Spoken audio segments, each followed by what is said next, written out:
तो भाइयों, आपका आइडियल इंग्लिश क्लासेज में स्वागत है।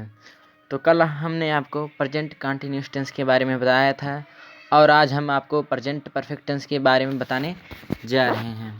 तो प्रेजेंट परफेक्ट टेंस का पहचान होता है इस टेंस के वाक्यों के अंत में चुका है, चुकी है, लिया है, गया है, या है, आ है, ई है, ए है आदि शब्द आते हैं तो उसे प्रेजेंट परफेक्ट टेंस कहते हैं।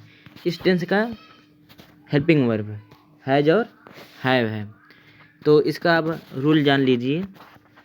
ही सी इट नेम, कोई भी नाम हो तथा एक वचनकर्ता के साथ हैज का प्रयोग होता है, और आई वी दे यू तथा बहुवचनकर्ता के साथ हैव का प्रयोग होता है।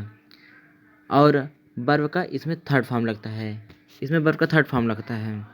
और इसमें अफर्मेटिव सेंटेंस का सूत्र हमने यहाँ पर लिख दिया है।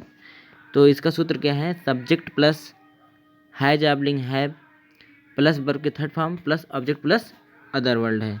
तो अब हम यहाँ एक उदाहरण देख लेते हैं। मैंने लाल किला देखा है। तो इसके अंत में क्या आ रहा है? मैंने एक मतलब कि मैंने लाल किला देखा है, देखा है आ है। तो इसमें हमने पहचान में लिखा था चुका है, चुकी है, लिया है, गया है, या है, आ है, ई है, ए है आदि शब्द आते हैं तो प्रेजेंट परफेक्ट टेंस होता है। तो इसमें आ है तो इससे पता चल गया कि यह प्रेजेंट परफेक्ट टेंस है। तो मैंने की इंग्लिश होता है आई, यहाँ पर सब्जेक्ट आई है तो आई बहुवचन है तो इसके साथ हैव का प्रयोग होगा हेल्पिंग वर्ब। आई हैव देखना का होता है सी, इसका थर्ड फॉर्म है सीन। I have seen. फिर लाल किला है तो ये एक इमारत है, किला है तो किला के आगे द लगता है, और लाल किला की इंग्लिश रेड फोर्ट है। तो I have seen the red fort, red fort. तो नेक्स्ट उदाहरण देखते हैं। किसान अपने खेत की सिंचाई किया है, इसमें भी अंत में यह है आया है। तो यहाँ पर सब्जेक्ट किसान है तो इंग्लिश इसका इंग्लिश होगा द फार्मर। एक वचन है तो हेल्पिंग वर्ब हैज लगेगा। तो द फार्मर हैज। सिंचाई करना का होता है इरिटेट, तो इरिटेट का थर्ड फॉर्म इरिटेटेड होगा। और given water, give water first form है और गिवन वाटर थर्ड फॉर्म है।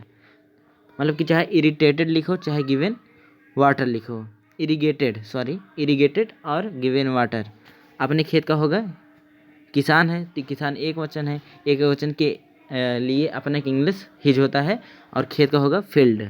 तो द फार्मर हैज इरिगेटेड और गिवन वाटर हिज फील्ड। तो इसका नेक्स्ट उदाहरण है वे इलाहाबाद जा चुके हैं। तो इसमें सब्जेक्ट वे है, वे का इंग्लिश क्या होगा दे, और ये बहुवचन है तो हैव लग जाएगा। जाना का थर्ड फॉर्म होता है गॉन, दे हैव गॉन। कहाँ जा रहे हैं? टू लग जाएगा इलाहाबाद का, Allahabad, they have gone to Allahabad. और यहाँ पर फोर्थ उदाहरण है रवि अपना काम कर लिया है, इसके अंत में भी यह है। तो यहाँ पर रवि क्या है? सब्जेक्ट है तो रवि हो गया एक वचन है तो हैज लग गया। तो रवि हैज करना का होता है डू, और इसका थर्ड फॉर्म होता है डन। तो रवि हैज डन, तो रवि एक वचन है इसके लिए अपना इंग्लिश होगा हिज, और लड़का है तो हिज होगा, और काम का work, Ravi has done his work. और यहाँ पर अब हम निगेटिव सेंटेंस को बताने जा रहे हैं। तो यहाँ पर हमने सूत्र लिख दिया है, इसमें एकदम ये सेम टू सेम है अफर्मेटिव की तरह, सिर्फ हेल्पिंग वर्ब के बाद नॉट लग जा रहा है। सब्जेक्ट प्लस हैज एबलिंग have plus not plus verb के third form plus object plus other word. तो अब आपको हम यहाँ एक उदाहरण बता दे रहे हैं। तो यहाँ मैंने लाल किला नहीं देखा है तो मैंने का आई हो जाएगा, ये बहुवचन है तो हैव लग गया है आई हैव। उसके बाद नहीं का नॉट लग गया, इसमें सूत्र में लिखा है कि हेल्पिंग वर्ब के बाद नॉट रहेगा। आई हैव नॉट, फिर देखना के सी होता है थर्ड फॉर्म सीन हो जाएगा द रेड फोर्ट। अब यहाँ पर दूसरा उदाहरण क्या है? किसान अपने खेत की सिंचाई नहीं किया है। तो यहाँ पर सब्जेक्ट द फार्मर है और एक वचन है तो हैज लग गया। यहाँ पर नॉट है मतलब नहीं है तो नॉट लग गया। तो the farmer has not irrigated, सिंचाई करना होता है इरीगेटेड थर्ड फॉर्म।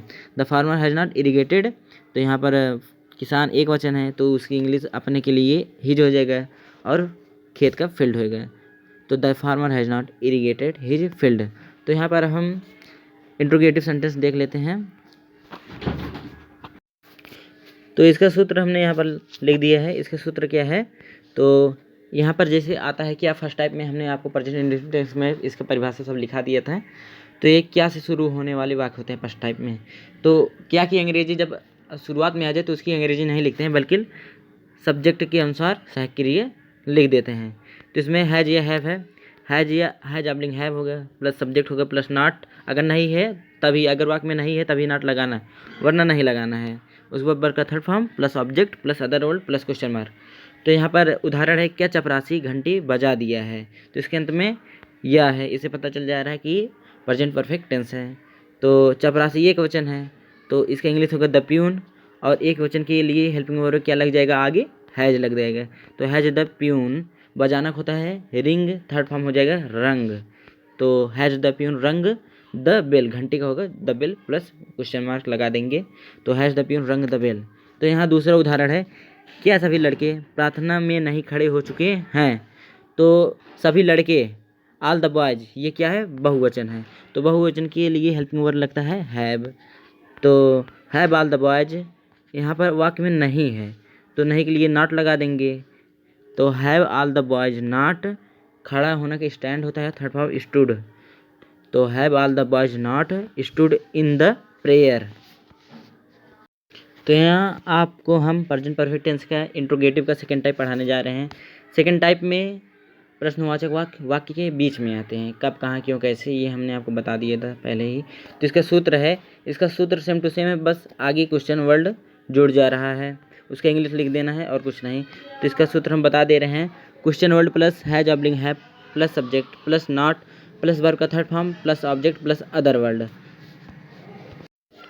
तो अब हम यहाँ आपको इसका उदाहरण बता दे रहे हैं, हवा को किसने देखा है। तो किसी भी वाक्य में कौन या किसने लगाकर सब्जेक्ट की पहचान किया जाता है। तो यहाँ पर किसने पहले थे, मतलब किसने की जगह पर सब्जेक्ट रहा होगा। तो किसने सब्जेक्ट प्लस क्वेश्चन वर्ड है। तो यहाँ किसने का इंग्लिश हो जाएगा हु। तो किसने एक बार आया है तो इससे पता चल गया कि ये एक वचन है, तो हु हैज। उसके बाद देखना का थर्ड फॉर्म होगा seen the wind, who has seen the wind. यहाँ पर हवा ऑब्जेक्ट है। तो इसका नेक्स्ट उदाहरण है, बंदर पौधों को क्यों नहीं नष्ट किया है। तो यहाँ पर क्वेश्चन वर्ड है वाई, और बंदर, बंदर यहाँ सब्जेक्ट है, तो बंदर एक वचन है, तो इसके लिए वाई हैज द मंकी। यहाँ पर नहीं है तो नॉट लगा दीजिएगा, why has the monkey not. नष्ट करना का डिस्ट्रॉय होता है, थर्ड फॉर्म डिस्ट्रॉयड होता है, पौधों को द प्लांट्स। तो भाइयों आपका प्रेजेंट परफेक्ट टेंस आज ख़त्म हो गया है। और कोई किसी भी प्रकार का दिक्कत अगर आपको टेंस में हुआ तो कमेंट में ज़रूर बता दीजिएगा।